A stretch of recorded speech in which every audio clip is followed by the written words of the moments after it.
Alright, so if your computer feels slow, laggy, or just not smooth anymore, don't worry. In Windows 11, you don't always need upgrades or paid tools to boost performance.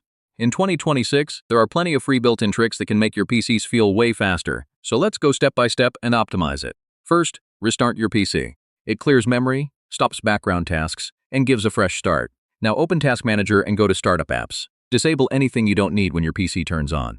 Next, close unnecessary background apps. They silently use CPU, RAM, and disk power. Check your storage. If your drive is full, your PC will slow down automatically.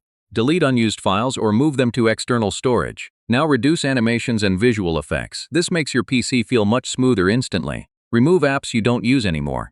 Less software means less background activity and better speed. Use built-in storage tools to remove temporary files and cache. These build up over time and slow things down. Make sure your system is updated. Updates often improve speed and fix performance bugs. Run a security scan. Malware can slow your PC without you even noticing. Set your power mode to balanced or best performance. This gives your system the right balance of speed and efficiency. So yeah, that's how to boost your PC performance for free in 2026. No software, no upgrades, just smart built-in tweaks that actually work.